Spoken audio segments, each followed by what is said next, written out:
الحمد لله وكفى وسلام على عباده الذين اصطفى أما بعد فأعوذ بالله من الشيطان الرجيم بسم الله الرحمن الرحيم ولكل وجهة هو موليها فاستبقوا الخيرات أينما تكونوا يأتي بكم الله جميعا إن الله على كل شيء قدير۔ یہ سورہ بقرہ کے 18ویں رکوع کی ابتدائی آیات ہیں، جس میں اللہ تعالی قبلے کا تذکرہ کیا۔ اس سے پہلے رکوع کے اندر قبلے کا پس منظر کیا ہے اور یہودیوں کا قبلے کے سلسلے میں کیا اعتراض و جواب ہے، وہ باتیں گزشتہ رکوع میں آئیں۔ اس رکوع کے اندر اللہ تعالیٰ قبلے کے متعلق احکامات بیان کر رہا ہے۔ وَلِكُلٍّ وِجْهَةٌ هُوَ مُوَلِّيهَا، ہر دین والوں کے لیے، ہر ملت والوں کے لیے، ہر دھرم کے ماننے والوں کے لیے عبادت کا ایک رخ ہے، وہ مُوَلِّيهَا، جس کی طرف وہ رخ کر کے نماز پڑھتے ہیں، چاہے وہ دین دھرم حق ہو یا باطل ہو، دین اسلام ہو، دین یہودیت ہو، عیسائیت ہو، وثنیت ہو، مجوسیت ہو، کوئی بھی ہو، ہر ایک کے لیے عبادت کا ایک رخ ہوتا ہے۔ جس طرف رخ کر کے وہ عبادت کرتے ہیں، دین کے اندر عبادت کا حکم دیا گیا، مرکزی حیثیت کے طور پر ایک رخ کو متعین کیا گیا، اس کو قبلہ کہتے ہیں۔ تو وجہتن کے معنی قبلتن کے ہیں کہ وَلِكُلٍّ وِجْهَةٌ هُوَ مُوَلِّيهَا، ہر دین والوں کے لیے ایک قبلہ ہے جس کی طرف وہ رخ کر کے نماز پڑھتے ہیں۔ جیسے یہودیوں کے سلسلے میں نے کہا کہ ان کا قبلہ بیت المقدس کا کیا مغربی رخ ہے، اور بیت المقدس کا مشرقی رخ وہ عیسائیوں کا قبلہ ہے، لیکن دونوں کا قبلہ بیت المقدس ہی ہے۔ اور مسلمانوں کا مدینے میں جب آئے تو ابتداءً بیت المقدس قبلہ رہا، پھر اس کے بعد مسجد حرام کی طرف رخ کرنے کا، پھیرنے کا اللہ نے حکم دیا عبادت میں۔ تو اب قیامت تک کے لیے مسجد حرام ہی ہے۔ کل میں نے نماز کے اوقات اور قبلے کے متعلق ایک بات میں نے کہی کہ اوقات میں جو سب سے صحیح وقت جس کے اندر درج کیا گیا، میں نے تذکرہ کیا کہ وہ جماعت العلماء کا ہے، حقیقت میں وہ مجلس العلماء کا ہے۔ سبقت لسانی سے وہ لفظ نکل گیا جماعت العلماء، ورنہ جماعت العلماء کا بھی ہے، وہ بھی صحیح ہے، اور مجلس العلماء ہی سے وہ چھپتا ہے۔ تو مجلس العلماء سے جو اوقات جو چھپایا جاتا ہے اور وہ بالکل صحیح ہے، متعین کیا گیا اور بالکل صحیح ہے۔ تو مجھے مجلس العلماء یہ ذکر کرنا تھا۔ بہرحال وَلِكُلٍّ وِجْهَةٌ هُوَ مُوَلِّيهَا، ہر قوم کے لیے، دین والوں کے لیے قبلہ ہے۔ فَاسْتَبِقُوا الْخَيْرَاتِ، اللہ تعالیٰ کہتا ہے نبی سے کہ اے نبی، بلکہ صحابہ کرام سے بھی، کہ تم قبلے کے سلسلے میں ان کے اعتراض و جواب ہی میں مت پڑے رہو، اور بلکہ قبلہ اصل نہیں ہے، قبلہ ہے، نماز میں رخ کرنا ضروری ہے، لیکن سارا دین قبلے ہی کو سمجھ لیں یہ غلط ہے، بلکہ اور بھی اللہ تعالیٰ نے نیکیوں کے راستے کھولے ہیں۔ قبلے کی تعین یہ بھی نیکی کا راستہ ہے، یہ بھی ہدایت کا ایک طریقہ ہے۔ اللہ تعالیٰ سب طریقے پر عمل کو چاہتے ہیں، لہذا ہدایت کے، نیکی کے، خیرات کے اور بھی جو طریقے ہیں اس کی طرف تم سبقت کرو۔ لہذا یہ یہودیوں کے اعتراض میں نہ پڑے رہو، ان سے الجھ کر نہ رہو کہ قبلے کے سلسلے میں، بلکہ ان کو چھوڑ دو، وہ تو جانتے ہیں۔ تو ریت میں اللہ نے بیان کر دیا کہ مسلمانوں کا، آپ صلی اللہ علیہ وسلم کا قبلہ بیت المقدس بھی ہوگا، مسجد حرام بھی ہوگا، دونوں قبلے کے آپ پیروی کرنے والے ہوں گے، یہ بات کو وہ جانتے ہیں، توریت میں اللہ نے بیان کیا۔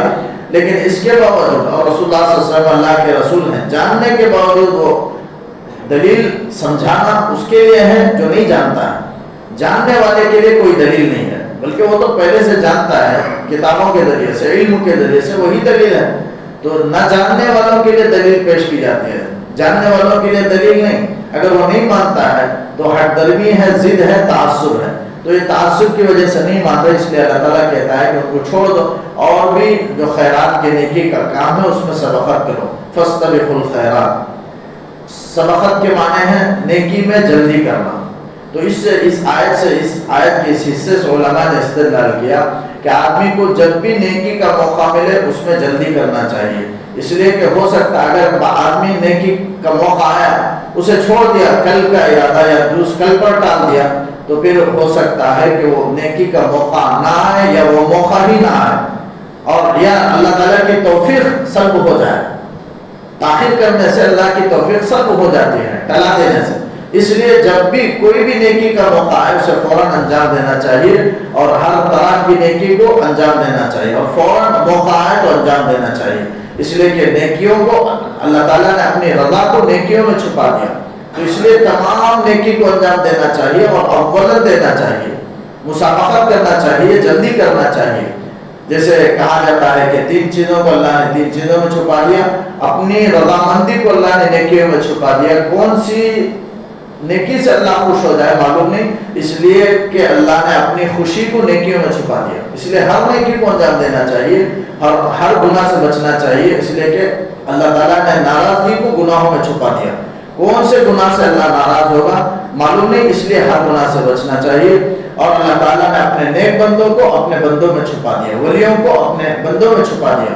کون انسان اللہ کا ولی ہے معلوم نہیں، اس لیے کہ کسی کے ساتھ بدسلوکی نہ کریں، کسی کی غیبت نہ کریں، اس لیے ہو سکتا ہے کہ وہ اللہ کا ولی ہو، کسی سے دشمنی نہ کرے، اس لیے ہو سکتا ہے کہ وہ اللہ کا ولی ہو۔ تو اللہ نے اپنے ولیوں کو اپنے بندوں کے درمیان چھپا دیا، تو 3 چیزوں کو اللہ نے، اس لیے نیکی کو انجام دینا چاہیے، معلوم نہیں کہ اس میں اللہ کی رضا ہو، اور نیکیوں میں مسابقت یعنی سبقت، جلدی ہو سکتا ہے کہ وہ موقع آئندہ ملے نہ ملے، اس لیے نیکی کے کام کو انجام دینا چاہیے، اس لیے کہ نیکی کل قیامت میں کام آنے والے ہیں۔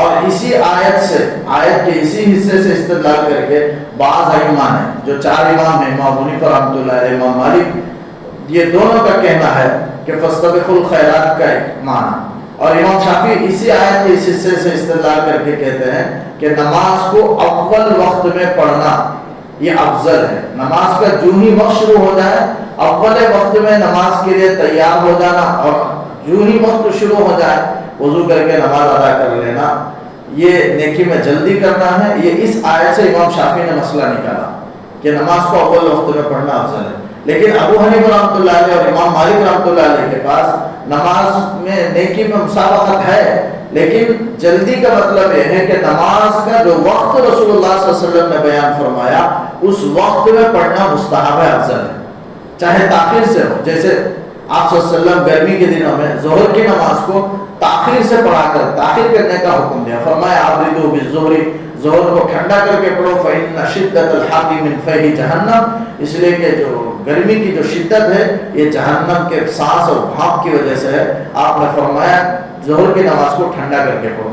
تو گرمی کے دنوں میں ٹھنڈا کر کے تاخیر سے پڑھنے کا حکم، اور عصر کی نماز کو تاخیر سے پڑھنے کا حکم ہے۔ کیوں؟ اس لیے کہ عصر کے بعد نفل ممنوع ہے، تو جو نفل پڑھنا چاہتا ہے تاکہ عصر سے پہلے پڑھ لے، اس لیے عصر کو تاخیر کرنا، تو عصر کو، اور عشاء کی نماز کو تاخیر کرنے کا اللہ کے رسول نے حکم دیا، تہائی رات تک۔ اگر میری امت کو مشقت نہ ہوتی تو میں تہائی رات تک، یعنی رات کے 3 حصوں میں سے ایک حصہ تک، شروع کے ابتدائی پہلا حصہ تک نماز کو مؤخر کرنے کا حکم دیتا، یعنی 10 بجے کا وقت ہوتا ہے، اگر تہائی وقت رکھیں گے تو 8:45 9:30 کے بعد آتا ہے وقت عشاء کا، لیکن میری امت کے لیے مشقت کی بات ہوگی اس لیے میں اس کا حکم نہیں دیتا، ورنہ میں عشاء کو تہائی رات تک مؤخر کرنے کا حکم دیتا۔ آپ صلی اللہ علیہ وسلم فرماتے ہیں یعنی عشاء کی نماز کو مؤخر کرنے کا حکم ہے، اور مغرب کو جلدی پڑھنے کا حکم ہے، یہ سب رسول اللہ صلی اللہ علیہ وسلم کی تعلیمات ہیں، تو آپ نے جیسی تعلیم دی ہے وہی افضل وقت ہے، جس وقت کو آپ صلی اللہ علیہ وسلم جس وقت میں پڑھنے کا، جس نماز کو جلدی پڑھنے کا، جس نماز کو تاخیر سے پڑھنے کا، یعنی اتنا تاخیر کہ مستحب مکروہ وقت نہ آ جائے بلکہ مستحب وقت میں ادا کریں، یہ افضل وقت ہے نماز کا۔ تو اس سے امام حنیفہ نے استدلال کیا، امام شافعی نے استدلال کیا، اینما تکونوا یأتی بکم اللہ جمیعا، اللہ تعالیٰ کہتا ہے نیکیوں کی طرف آگے کیوں بڑھنا ہے؟ اس لیے کہ نیکیاں ہی آخرت میں کام آئیں گی، انسان اسی سے ترقی کرے گا، جیسے دنیا میں انسان مال کو کامیابی سمجھتا ہے، مال مل جائے تو میں دنیا میں کامیاب، اسی طرح آخرت میں کون کامیاب ہے؟ جس کے پاس ثواب کا ذخیرہ ہو، نیکیوں کا ذخیرہ ہو، وہ وہاں کامیاب ہوگا، اپنے آپ کو کامیاب شمار کیا جائے گا۔ اس لیے اللہ تعالیٰ کہتے ہیں کہ کل قیامت میں تم کو میں جمع کروں گا، حساب و کتاب ہوگا، لہذا تمہاری ترقی ہوگی، اس لیے نیکیوں کی طرف آگے بڑھو. اینما تکونوا یأتی بکم اللہ جمیعا، جہاں کہیں بھی تم ہو اللہ تعالیٰ سب کو لے کر قیامت میں آئے گا. ہر ایک کو اللہ حاضر کرے گا. اس دنیا میں کوئی بھی انسان وجود میں آیا ہے، پیدا ہوا، اللہ تعالیٰ اس انسان کو میدان محشر میں جمع کرے گا. ایسا نہیں کوئی انسان مٹی میں مل گیا، اسے زندہ کرتے کرتے ہو نہیں سکا، وہ مٹی ہی میں رہ گیا، اسے چھوڑ دیا گیا، دوسرے انسانوں کو اٹھا لیا گیا. ایسا ہرگز نہیں ہوگا. اللہ تعالیٰ ہر چیز پر قادر ہے. اسی کو فرمایا ان اللہ علی کل شیء قدیر، بلا شبہ اللہ تعالیٰ ہر چیز پر قادر ہے. یعنی ایسا نہیں ہوگا. یہ تو انسانوں کے لیے ہے کمزوری کی بات. اللہ تعالیٰ جو بھی اس دنیا میں انسان آیا ہے اس کے نیک عمل کا بدلہ دینے کے لیے، اس کے برائی کی سزا پہنچانے کے لیے اللہ تعالیٰ اسے میدان محشر میں لے آئیں گے. اسی کو اللہ تعالیٰ کہتا ہے اینما تکونوا، جہاں بھی تم رہو، چاہے سمندر میں مچھلی تمہیں نگل جائے، تمہارا حساب و کتاب ہوگا. اور قبر کا جو 3 سوال و جواب اس کے ساتھ بھی ہوگا، روح کے ساتھ ہوگا. اس کے اللہ تعالیٰ دوسرے جسم میں ڈال کر کے روح کے ساتھ فرمائیں گے. بہرحال حیات برزخی تو ہے، برزخی زندگی انسان مرنے کے بعد قیامت تک جو حالت میں رہتا ہے اسے برزخی حیاتی زندگی کہتے ہیں، برزخی زندگی کہتے ہیں. اور وہاں رہتا ہے، وہ برزخی زندگی میں انسان پہنچ جاتا ہے، چاہے اسے قبر میں اس کے لاش کو دفن کرے یا نہ کرے، سمندر میں ڈال دے یا آگ میں جلا کر کے اس کے راکھ کو اڑا دے، کیسا بھی ہو، بہرحال انسان اللہ کے پاس پہنچ جاتا ہے، برزخی زندگی میں پہنچ جاتا ہے. اس کا سوال و جواب ہوگا اور کل قیامت میں اسے جسم کی شکل میں اللہ تعالیٰ جسم دے کر کے یہی جسم بعینہ جو آج ہم بیٹھے ہوئے ہیں، اسی جسم کے ساتھ اللہ قادر ہے لے آئیں گے میدان محشر میں. حساب و کتاب ہوگا. اللہ تعالیٰ اسی کو کہتا ہے اینما تکونوا، جہاں بھی تم رہو، یأتی بکم اللہ جمیعا، اللہ تعالیٰ تم سب کو لے کر کے آئے گا. ان اللہ علی کل شیء قدیر، کیوں؟ تاکہ تمہیں بدلا دے، اور تمہیں اچھا بدلا دے یا سزا دے. جزا یا سزا، نیک کاموں کی جزا ہے، برے کاموں کی سزا ہے. ان دونوں کے لیے اللہ تعالیٰ قیامت میں جمع کرے گا. ومن حیث خرجت فول وجهک شطر المسجد الحرام. اس کے بعد اس سے پہلے آیت گزر چکی ہے. اب یہاں 2 مرتبہ اللہ تعالیٰ، گویا 3 جگہ اللہ تعالیٰ نے یہ بیان کیا کہ جہاں کہیں بھی تم رہو مسجد حرام کی طرف رخ کرو. تو علماء نے لکھا ہے 3 مرتبہ اللہ نے کیوں کہا؟ تاکید کے لیے، ذہن میں بات کو مضبوطی کے ساتھ بٹھانے کے لیے ایک جواب ہے. دوسرا جواب یہ ہے کہ علت الگ الگ ہے. ایک قبلے کے رخ کو بدلا گیا، آپ کی خواہش تھی آپ صلی اللہ علیہ وسلم کی کہ مسجد حرام قبلہ ہو جائے، اس لیے اللہ نے ایک مرتبہ ذکر فرمایا. اور دوسری مرتبہ مخالفین نے، یہود و نصارہ نے اعتراض کیا تو ان کے جواب کے لیے اللہ نے دوسری مرتبہ ذکر فرمایا. اس کے بعد تیسری مرتبہ ایک قبلے کو، مسجد حرام کو مسلمانوں کا مرکزی حیثیت دینے کے لیے تیسری مرتبہ اللہ نے اسے ذکر فرمایا. تو علت الگ الگ ہے، لیکن 3 جگہ اللہ نے وہی بات کو دہرایا ہے. لیکن دہرانا یہ تکرار نہیں ہوگا، بلکہ دہرانے کا مقصد الگ الگ ہے، علت الگ الگ ہے، وجہ الگ الگ ہے. تو یہاں ومن حیث اللہ تعالیٰ نے کہا کہ جس جگہ سے بھی خرجت آپ نکلیں، یعنی سفر کے لیے. اس سے پہلے جو حکم تھا وہ اقامت میں، یعنی آدمی اپنی بستی میں رہے تب بھی مسجد حرام کی طرف رخ کرے گا. یہاں اس آیت میں سفر کا ذکر ہے کہ سفر کے لیے آپ جہاں سے بھی نکلیں، سفر کے لیے جہاں سے بھی نکلیں تو وہاں بھی مسجد حرام ہی کی طرف رخ کریں گے، نماز کعبے ہی کی طرف رخ کریں گے. اسی کو اللہ نے فرمایا فَوَلِّ وَجْهَكَ شَطْرَ الْمَسْجِدِ الْحَرَامِ، آپ اپنے چہرے کو پھیر لیں مسجد حرام کی جانب. وَإِنَّهُ لَلْحَقُّ مِنْ رَبِّكَ، یہی تمہارے رب کی طرف سے حق ہے، سیدھے راستے کی ہدایت ہے. اللہ تعالیٰ قبلے کے سلسلے میں بھی درست اور حق بات، حق معاملہ، حق مسئلہ یہی ہے کہ اب قیامت تک کے لیے مسجد حرام ہی کی طرف رخ کیا جائے گا. اللہ تعالیٰ کہتا ہے وَمَا اللَّهُ بِغَافِلٍ عَمَّا تَعْمَلُونَ، اللہ تمہارے اعمال سے غافل نہیں ہے، بے خبر نہیں ہے. یعنی حق واضح ہونے کے بعد بھی اگر تم دوسرے کی طرف رخ کرتے ہو، جیسے بیت المقدس کی طرف یہودی رخ کرتے ہیں، تو اللہ تعالیٰ کہتا ہے تمہارے اس عمل سے واقف ہے. اللہ تعالیٰ کل قیامت میں اس کی سزا دے گا. کیوں سزا دے گا؟ اس لیے کہ اللہ کے حکم کی نافرمانی ہے. اب مسجد حرام کی طرف رخ کرنے کا حکم ہو گیا، اس کے بعد بھی وہ اپنے تعصب میں اڑے ہوئے ہیں، ضد میں، اور اپنے پسند کے قبلے کی طرف وہ رخ کرنے کے میں ضد پر لگے ہوئے ہیں. تو گویا اللہ کی نافرمانی ہے، اپنے نفس پرستی ہے، اپنے خواہش پر وہ عمل کرنا چاہتے ہیں. ان کی خواہش ہے کہ بیت المقدس کی طرف رخ کر کے نماز پڑھیں، تو اپنی خواہش پر عمل کر رہے ہیں، اللہ کی نافرمانی کر رہے ہیں.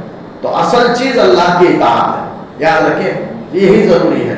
یہ صحابہ کا مزاج تھا، جیسے جیسے اللہ کا حکم ہوا ویسے ویسے عمل کرتے گئے، کوئی اعتراض نہیں کرے. اس لیے کہ اللہ جانتا ہے سب چیزوں کا مالک ہے، وہ جیسے چاہے حکم دے سکتا ہے. یہ صحابہ اسے سمجھتے تھے اور بلا چون و چرا بھی آپ صلی اللہ علیہ وسلم کے بغیر کسی بات کہیں کہ فوراً عمل کر لیا کرتے. مسجد حرام کی طرف رخ کرنے کا رخ کر لیا، مسجد بیت المقدس کی طرف رخ کرنے کا رخ کر لیا، پھر مسجد حرام کی طرف رخ کرنے کا حکم ہوا، صحابہ پھر گئے کر لیے، کوئی اعتراض نہیں کیا. صحابہ کے دل میں کوئی، کیوں؟ جانتے تھے کہ اصل چیز اللہ کی اطاعت ہے. کسی چیز میں اللہ نے کچھ نہیں رکھا، اگر رکھا ہے تو صرف نافرمانی، فرما برداری میں، اطاعت میں. اطاعت کہتے ہیں جو بولے وہ سننا، وہ کام کرنا، اسے اطاعت کہتے ہیں. اور جو کام کرے وہ کام دیکھ کر کے کرنا، اسے اتباع کہتے ہیں. تو جو کام کرے اس کو دیکھ کر کے کرنا یہ اتباع ہے. جو بات بولے اسے ماننا اور اس پر عمل کرنا یہ اطاعت ہے. تو اصل چیز اللہ اور اس کے رسول کی اطاعت ہے اور اتباع، دونوں کا حکم ہے قرآن میں. فَاتَّبِعُوهُ بھی ہے، وَأَطِیعُوهُ بھی ہے. تو لہذا اطاعت اصل چیز ہے. جیسے ہم تیمم کرتے ہیں، پانی نہ ہونے کی صورت میں، بیمار ہونے کی صورت میں، کوئی پانی استعمال کرنے سے بیماری کا اسے خوف ہے، یا بیماری کے بڑھ جانے کا خوف ہے، یا پانی تو ہے لیکن وہ بیمار ہے، ایسا مرض ہے کہ وہ ڈاکٹر نے اسے مڑنے سے منع کیا، ہلنے سے منع کیا. تو ایسے تمام اشخاص، یا پانی تو ہے لیکن پانی سے ڈول نہیں ہے، مٹکی نہیں ہے پانی نکالنے کے لیے، یا موٹر خراب ہے، ایسی صورت میں یعنی دور دور تک ایسا نہیں. اگر نہ ہو، گھر میں نہ ہو تو مسجد میں آ کر سکتے ہیں، آپ کی بات نہیں ہے.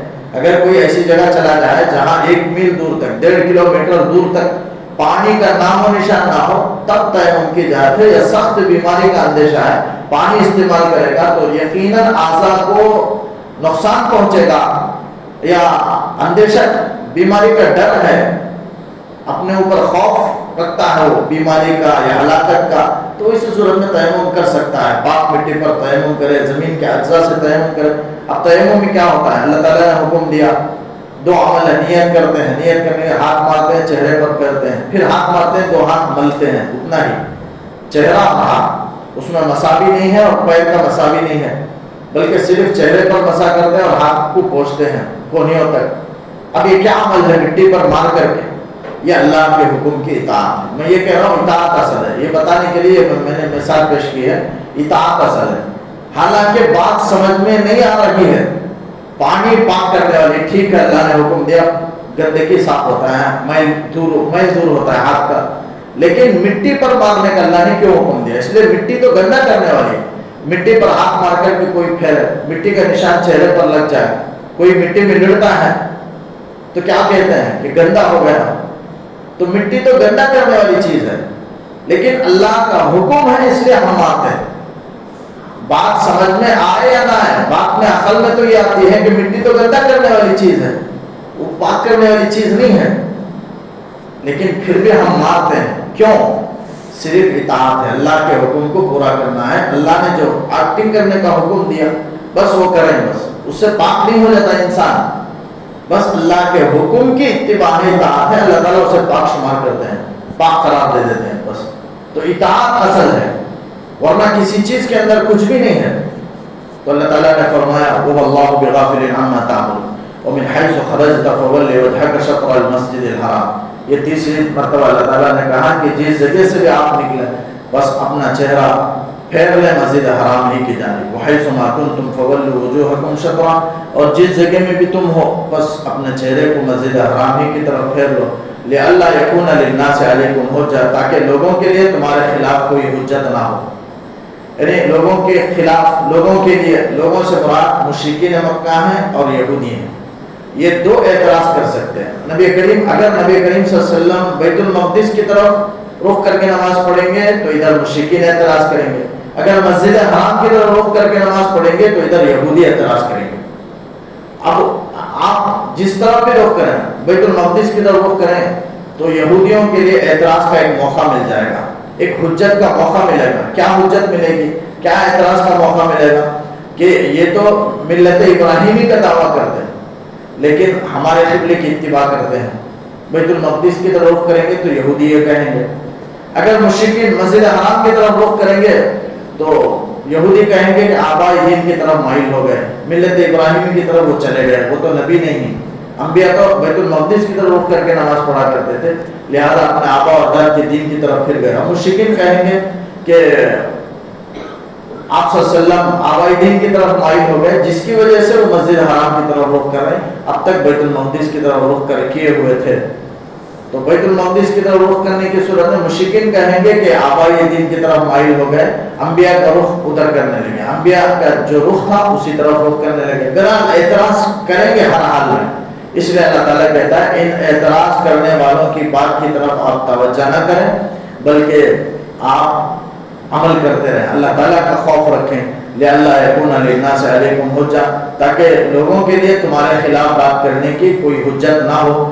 اس لیے اللہ نے دونوں طرف رخ کرنے کا حکم دے دیا، اب بیت المقدس کی طرف بھی رخ کر لیے، مسجد حرام کی طرف بھی رخ کر لیے، دونوں ہو گیا، اب کوئی اعتراض کا موقع ہی نہیں رہا۔ صرف بیت المقدس کی رخ کرتے تو اعتراض کرتے، مشرکین اعتراض کرتے، اگر صرف مسجد حرام کی طرف کرتے تو یہودی اعتراض کرتے، تو اس طرح دونوں کی طرف رخ کرنے سے بات مسئلہ حل ہو گیا، وہ خاموش ہو گئے۔ تو اس لیے اللہ تعالیٰ کہتا ہے آپ مسجد حرام کی طرف ہمیشہ کے لیے رخ کریں، إِلَّا الَّذِينَ ظَلَمُوا مِنْهُمْ، مگر ان میں سے جو ظالم ہیں وہ آپ سے ناراض ہی رہیں گے، جو حد سے بڑھنے والے ہیں وہ کہیں گے کہ یہ مسجد حرام کی طرف پھر گئے ہیں، آباء دین کی طرف مائل ہو گئے، یعنی ان کے آباء و اجداد حضرت ابراہیم علیہ السلام ان کے دادا ہیں، تو آباء و اجداد کے دین کی طرف مائل ہو گئے۔ پھر بھی حالانکہ وہ توریت میں جانتے ہیں کہ اللہ نے ان کا قبلہ مسجد حرام متعین کیا ہے، مسجد اقصیٰ ہوگا پھر مسجد حرام ہوگا، یہ اللہ نے توریت میں بیان کیا، جاننے کے باوجود آپ کو تکلیف پہنچانے کے لیے، اذیت دینے کے لیے، چھیڑ چھاڑ جسے کہا جاتا ہے، اس طرح مذاق کے طور پر ضد میں، ہٹ درمی میں، تعصب میں یہ بات کہیں گے، لہذا فلا تخشوہم، آپ ان سے نہ ڈریں، ان کے ایسی باتوں سے آپ خوف نہ کریں، واخشونی، مجھ سے ڈریں۔ اللہ تعالیٰ کہتا ہے ہر کام میں، ہر عمل میں آدمی اللہ کا خوف رکھے، کسی کے برا کہنے یا بھلا کہنے کی طرف توجہ نہ کرے، اس کی پرواہ نہ کرے۔ کوئی آدمی نیک کام کرتا ہے، اس کی وجہ سے کوئی آدمی اس کی برائی بیان کرتا ہے، اس کا مذاق اڑاتا ہے، جیسے کوئی داڑھی رکھ لے تو ساتھی دوستوں کی جماعت میں کوئی مذاق اڑانے والا ہوتا ہے اور مذاق اڑاتا ہے، حالانکہ رسول اللہ صلی اللہ علیہ وسلم کی سنت کا مذاق ہے، ایمان کے چلے جانے کا خطرہ ہے، اللہ تعالیٰ حفاظت فرمائے، لیکن مذاق اڑاتا ہے تو اس کی وجہ سے ڈر کر کے کوئی آدمی شریعت کے حکم کو نہ چھوڑے بلکہ پرواہ نہ کرے، بلکہ شریعت کے احکامات کا پاس و لحاظ رکھے، اللہ کا خوف رکھے۔ اسی کو اللہ تعالیٰ کہتا ہے کسی کے بات کی طرف توجہ نہ کرے، پرواہ نہ کرے، واخشونی، مجھ سے ڈرے، اس لیے کہ میری اطاعت اصل ہے، میری اطاعت میں کامیابی ہے۔ وَلِيُتِمَّ نِعْمَتِي عَلَيْكُمْ وَلَعَلَّكُمْ تَهْتَدُونَ، تاکہ میں اپنی نعمت ہدایت کو میں تم پر مکمل کروں، وَلَعَلَّكُمْ تَهْتَدُونَ، تاکہ اسے پا کر تم راہ یاب ہو جاؤ۔ میری نعمت ہدایت یعنی قبلے کے سلسلے میں سیدھے راستے کی طرف رہنمائی، یہ بھی اللہ کی عظیم نعمت ہے۔ ویسے ہدایت کے بہت سارے راستے ہیں، لیکن قبلہ مسجد حرام کی طرف رخ کرنا یہ بھی ایک ہدایت کی بات ہے۔ اللہ تعالیٰ کہتا ہے یہ ہدایت بھی میں تمہیں کر دوں، یہ نعمت بھی میں تمہیں مکمل کر دوں، جیسے میں نے اس سے پہلے ایک نعمت مکمل کی، جیسے آگے آئے اللہ تعالیٰ کہتا ہے کما ارسلنا فیکم رسولا منکم، جیسے میں نے تمہارے درمیان ایک رسول بھیج کر کے میں نے تم پر نعمت کی ہے۔ رسول کا آنا بھی نعمت ہے۔ اللہ تعالیٰ انسانوں کی ہدایت کے لیے دو چیزیں بھیجا ہے، ایک کتاب اللہ، ایک رجال اللہ۔ کتاب اللہ قرآن ہے، وہ کافی نہیں ہے، بلکہ کتاب اللہ کے ساتھ رجال اللہ، انسان بھی آئیں گے، کون؟ پیغمبر، نبی، رسول آئیں گے اور انسانوں کو سیدھے راستے کی طرف دعوت دیں گے۔ تو کتاب اللہ کے ساتھ رجال اللہ، رجال اللہ سے مراد وہی انبیاء کرام علیہ السلام ہے، اس میں حضور نبی کریم صلی اللہ علیہ وسلم آخری رسول بن کر کے آئے۔ اللہ تعالیٰ کہتا ہے یہ بڑی نعمت ہے کہ میں نے رسول بنا کر تمہارے درمیان بھیجا، یعنی عرب ہی میں سے یا تم انسانوں میں سے ہی رسول بنا کر کے، دو مطلب ہے، ایک انسانوں میں رسول بنا کر، ایسا نہیں کہ فرشتوں کو بھیج دیا رسول بنا کر، یا کسی جانور کو، شیر کو بھیج دیا، ہاتھی کو بھیج دیا نبی بنا کر، ایسا نہیں ہے۔ کیا زبان سمجھیں گے ہم؟ ہم انسان ہیں، دوسری قسم کے مخلوق کی زبان کو ہم نہیں جان سکیں گے، اس لیے اللہ کا بڑا احسان ہے کہ ہم انسانوں ہی میں ایک رسول بھیجا، فرشتوں میں بھی بنا کر نہیں بھیجا۔ اگر آتے تو فرشتے کی زبان نہیں سمجھتے، اور پھر فرشتوں کی بڑی طاقت ہوتی ہے، نافرمانی پر اگر عذاب اتارے تو پھر انسان تباہ و برباد ہو جائے۔ بہرحال الگ مخلوق کو اللہ نے نہیں بھیجا، احسان ہے اللہ نے کہ ہمارے انسانوں ہی میں، تاکہ بات کو کہنا اور سمجھنا سمجھانا یہ سب، چونکہ زبان ایک ہے اور مخلوق کی قسم بھی ایک ہے تو بات سمجھنا آسان ہے، اس لیے اللہ نے انسانوں میں رسول بنا کر، اور پھر عرب میں اللہ تعالیٰ کہتا ہے تمہارے درمیان میں، یعنی قریش میں سے ایک رسول بنا کر کے بھیجا۔ یہ بھی اللہ کی بڑی نعمت تھی، جیسے وہ نعمت اللہ نے دی اسی طرح قبلے کے سلسلے میں تمہاری وہ نعمت کو بھی میں مکمل کروں، اس لیے مسجد حرام کو قبلہ بناؤ، یہی راہ ہدایت ہے، یہی میری نعمت ہے۔ فرمایا کما ارسلنا فیکم، جیسے میں نے تمہارے درمیان بھیجا رسول منکم، ایک رسول جو تم میں سے ہے، یتلو علیکم، جو تم پر تلاوت کرتے ہیں، پڑھتے ہیں آیاتنا، ہماری آیات کو، وہ یزکیکم، اور تم کو پاک و صاف کراتے ہیں، اخلاق گندگیوں سے، باطنی روحانی آلودگیوں سے پاک و صاف کراتے ہیں۔ اندر کی پاکی کو تزکیہ کہتے ہیں، اس سے پہلے میں نے کہا جسم ظاہری ناپاکی کو دور کرنا، جسم میں میل و کچیل کو، گندگی کو دور کرنا، اسے طہارت کہتے ہیں، لیکن باطن اندر کے جو حسد ہے، کینہ ہے، بد اخلاقی ہے، دشمنی ہے، بغض ہے، یہ سب اندر کی بیماریاں ہیں، دل کی بیماریاں، اس سے پاک کرنا، عقیدے کی گندگیوں کو، غلط عقیدہ دل میں بیٹھ گیا کہ حضرت عیسیٰ علیہ السلام بھی خدا ہیں، یہ سب یہ باطل عقیدے، یہ سب دل سے تعلق رکھتے ہیں، دل کی گندگیاں ہیں، باطن کی گندگیاں، شرک ہے، بت پرستی ہے، خبر پرستی ہے، یہ سب باطنی گندگیاں ہیں۔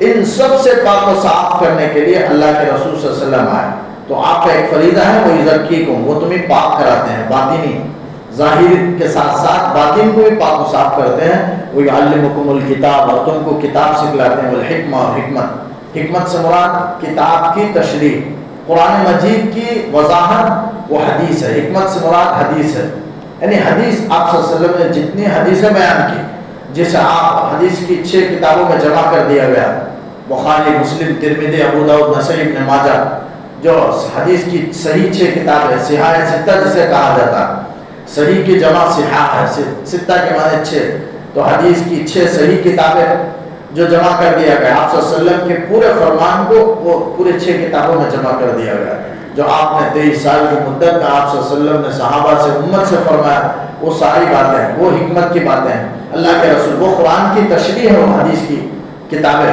احادیث رسول اللہ صلی اللہ علیہ وسلم کی فرمان، پیاری باتیں، وہ قرآن کی تشریح ہے، قرآن کی تفسیر ہے، قرآن کی وضاحت ہے، وہ سب رسول اللہ صلی اللہ علیہ وسلم سکھاتے تھے، قرآن بھی پڑھ کر سناتے، اس کی تشریح بھی کرتے تھے، تبیین اور تفسیر بھی کرتے تھے، اسی کو حکمت کہا گیا، وہ یعلمکم ما لم تکونوا تعلمون، اور وہ باتیں تم کو سکھلاتے تھے جو تم نہیں جانتے تھے، یعنی احکام، مسائل، وہ سب رسول اللہ صلی اللہ علیہ وسلم سکھلاتے تھے۔ تو آج علماء انبیاء کے وارث ہیں، تو آپ صلی اللہ علیہ وسلم کی جو باتیں ہیں وہی امت کے سامنے پیش کر دیں، آپ صلی اللہ علیہ وسلم نے پیش فرمایا، صحابہ نے سنا، اب علماء بیان کرتے ہیں، لوگوں کی ذمہ داری ہے کہ قرآن کو توجہ کے ساتھ سنیں، اگر قرآن کی مجلسوں لاپرواہی کے ساتھ اٹھ کر کے چلے جائیں، قرآن کی نسبت سے جمع ہو جانا چاہیے، قرآن کی جہاں بھی مجلس ہو، تفسیر ہو یا قرآن کی بات ہو، قرآن سے جس کا تعلق، رشتہ جڑ جائے وہ کامیاب ہوتا ہے، وہ اللہ کے پاس ترقی کرتا ہے۔ جس رات میں قرآن نازل ہوئی وہ رات بابرکت ہو گئی، شب قدر، جس شہر میں قرآن نازل ہوا وہ شہر مبارک بن گیا، جس مہینے میں اللہ نے قرآن نازل کیا، قرآن کا رمضان کا مہینہ، وہ بابرکت بن گیا، جس سینے میں قرآن نازل ہوا وہ سینہ بابرکت، تو قرآن سے جس کا بھی تعلق ہوا وہ بابرکت ہوا، تو مجلس و قرآن کی تو اسے بیٹھنا چاہیے۔ صرف رمضان میں، آج رمضان کا موقع ہے، لوگ موجود ہیں، دکھائی دے رہے ہیں، لیکن رمضان کے بعد غیر رمضان میں بھی قرآن کی تفسیر ہوتی ہے، ہفتے کے دن مغرب کی نماز کے بعد، لیکن تعداد بہت کم ہوتی ہے۔ افسوس، کبھی کبھی افسوس ہوتا ہے، سوچتا ہوں کہ بند کر دوں، کم تعداد میں ہوتے ہیں، بہت تکلیف۔ بہرحال قرآن کی مجلس سے جڑنا چاہیے، سنے فائدہ ہوگا، کون سی بات دل کی دنیا بدل دے اللہ تعالیٰ اور اصلاح ہو جائے معلوم نہیں. اس لیے دین قرآن کی نسبت سے جڑ جانا چاہیے. غیر رمضان میں بھی میں اس لیے عرض کر رہا ہوں کہ اس کے رمضان کے بعد ہفتے سے انشاءاللہ مغرب کے بعد روزانہ ہر ہفتہ بعد نماز مغرب تفسیر ہوگی. جڑنے کی سمجھنے کی کوشش کریں. اللہ تعالیٰ سننے والوں کو کامیاب کرے، عمل کی توفیق عطا فرمائے. وَيُعَلِّمُكُم مَّا لَمْ تَكُونُوا تَعْلَمُونَ فَاذْكُرُونِي أَذْكُرْكُمْ وَاشْكُرُوا لِي وَلَا تَكْفُرُونَ. اللہ تعالیٰ نے کہا کہ تم مجھے یاد کرو، میں تمہیں یاد کروں گا. وَاشْكُرُوا لِي، میرا شکر ادا کرو. وَلَا تَكْفُرُونَ، میری ناشکری نہ کرو. مجھے یاد کرو، یعنی حدیث میں آتا ہے بندہ جب اللہ تعالیٰ کا ذکر کرتا ہے تو اللہ تعالیٰ بھی اسے یاد کرتے ہیں، دل میں یاد کرتے ہیں. جب بندہ ایک مجلس میں اللہ کا تذکرہ کرتا ہے تو اس سے بہتر مجلس فرشتوں کی مجلس میں اللہ تعالیٰ اس کا تذکرہ کرتے ہیں. ابو عثمان نہدی ایک بڑے بزرگ ہیں، وہ فرماتے ہیں میں جانتا ہوں کہ کب مجھے اللہ تعالیٰ یاد کرتا ہے. ہر بندے کو میں بتا سکتا ہوں کہ کب اللہ اسے یاد کرتا ہے. لوگوں نے پوچھا کیسے معلوم ہوتا ہے، آپ کو کیسے معلوم ہوتا کہ اللہ اس وقت تمہیں یاد کر رہا ہے؟ تو انہوں نے کہا حدیث میں ہے جب بندہ مجھے یاد کرتا ہے تو میں اسے یاد کرتا ہوں. تو لہذا جب بندہ اللہ کا ذکر کرے گا تو اللہ تعالیٰ ضرور اسے دل میں یاد کریں گے. فرشتوں کی جماعت میں اللہ اسے اس کا تذکرہ کریں گے. تو لہذا ذکر ایک بڑی چیز ہے، اللہ کی یاد. یہ ذکر کی وجہ سے انسان اللہ کی رحمت کو کھینچتا، جیسے فولاد ہے لوہے کے ٹکڑے کو کھینچتا، اس طرح ذکر اللہ کی رحمت کو کھینچتی ہے. لہذا اللہ تعالیٰ کہتا ہے، ذکر کی تفسیر مفسرین نے اطاعت سے کی ہے کہ اطاعت کر کے تم مجھے یاد کرو، یعنی میری اطاعت کرو، میں تمہیں یاد کروں گا، یعنی میں تمہیں ثواب دوں گا، تمہاری مغفرت کروں گا. تو اطاعت سے تم مجھے یاد کرو، میں مغفرت اور ثواب سے تمہیں یاد کروں گا. اللہ تعالیٰ کہتا ہے. علماء نے اطاعت سے اس کی تفسیر کی ہے. اس سے بعض مفسرین نے لکھا ہے کہ اگر کوئی صرف ذکر کرے اور اطاعت نہ کرے تو اس کی تسبیح معتبر نہیں ہے. یعنی اللہ کی نافرمانی کرنے لگے، نماز نہ پڑھے لیکن دن بھر تسبیح لے کر کے بیٹھ کر اللہ اللہ کر رہا ہے، لا الہ الا اللہ. ایسے لوگ میں جانتا ہوں جو دن بھر 10,000 مرتبہ بھی کلمہ پڑھتے ہیں لیکن نماز کے لیے حاضر نہیں ہوتے. وجہ میں نہیں جانتا، بس وہی جانتے ہوں گے کیا مقصد کیا ہے. ایسا نہیں ہے، وہ مستحب نفل درجہ ہے ذکر کا، اور نمازوں کا پڑھنا، فرائض کو پورا کرنا، بجا لانا، نواہی سے بچنا، یہ سب فرض ہے اور فرض کو پورا کرنا ہے. تو ذکر سے مراد مفسرین نے لکھا ہے اطاعت ہے. اگر کوئی اطاعت کرے بغیر تسبیح اگر دن بھر پڑھتا رہے تو اس کی تسبیح معتبر نہیں ہوگی، اس لیے کہ یاد سے مراد اطاعت ہے. اور اطاعت کرے تو اس کے اندر سب کچھ آ جائے گا. وشکروا لی، میرا شکر، یعنی میری نعمتوں کو استعمال کر کے اطاعت کے ذریعے سے میرا شکر کرو. آدمی شکر دو طریقے کا، ایک زبان سے ہوتا ہے، ایک عمل سے ہوتا ہے. کوئی آدمی الحمدللہ الحمدللہ افطاری خوب کھا لے اور افطاری کھول لے، یا اچھی عمدہ غذائیں کھا لے، رات کو کھانے کے بعد الحمدللہ کہہ کر کے سو جائے. افطاری کے بعد نماز کو نہ آئے، مغرب کو یا عشاء کے بعد کھا کر کے تراویح کو نہ آئے یا عشاء فرض نماز چھوڑ دے، الحمدللہ کہہ کر کے سو جائے، تو یہ شکر نہیں ہے. زبان سے الحمدللہ کہاں اس کا اعتبار نہیں ہوگا. اصل اعتبار شکر کا عمل سے ہوتا ہے. زبان سے بھی ہے لیکن پہلے عمل سے کرے، یعنی نماز اطاعت اللہ کے احکامات کو بجا لائے تو یہ شکر کا بہترین طریقہ ہے. تو اللہ تعالیٰ کہتا ہے وشکروا لی، میرا شکر کرو. تو قولاً بھی شکر کرنا ہے، فعلاً بھی، فعلاً یعنی عمل کر کے. قولاً الحمدللہ بات کہہ کر کے، الحمدللہ کہہ کر کے اللہ کا شکر ادا کرے. وَلَا تَكْفُرُونَ، میری ناشکری نہ کریں. نعمتوں کو استعمال کرنے کے بعد آدمی اللہ کی نافرمانی کرنے لگے اور غلط طریقہ. مال بھی اللہ کی بڑی نعمت ہے، اب اس کو ناجائز کاموں میں مال کو خرچ کرے یا فضول خرچے میں مال کو لگائے تو یہ سب مال جو عظیم نعمت ہے اس کی ناقدری ہے، ناشکری ہے، اور ناشکری سے اللہ نے منع کیا. اللہ کی نعمتوں کو استعمال کرنے کے بعد اس کی اطاعت کو بجا نہ لانا یا گناہوں کو انجام دینا، معصیت کرنا، نافرمانی کرنا، یہ سب ناشکری کے اندر داخل ہے. اور اللہ کا ایک اصول ہے، جو نعمتوں کو استعمال کر کے شکر کرتا ہے اللہ تعالیٰ مزید اسے ترقیات سے نوازتے ہیں. جو ناشکری کرتا ہے اللہ اسے عذاب میں گرفتار کر لیتے ہیں. اللہ تعالیٰ شکر گزاری کی توفیق عطا فرمائے، ناشکری سے ہم سب کی حفاظت فرمائے. اللهم صل على سيدنا محمد وعلى آل سيدنا محمد وبارك وسلم عليه. ربنا آتنا في الدنيا حسنة وفي الآخرة حسنة وقنا عذاب النار. ربنا ظلمنا أنفسنا وإن لم تغفر لنا وترحمنا لنكونن من الخاسرين.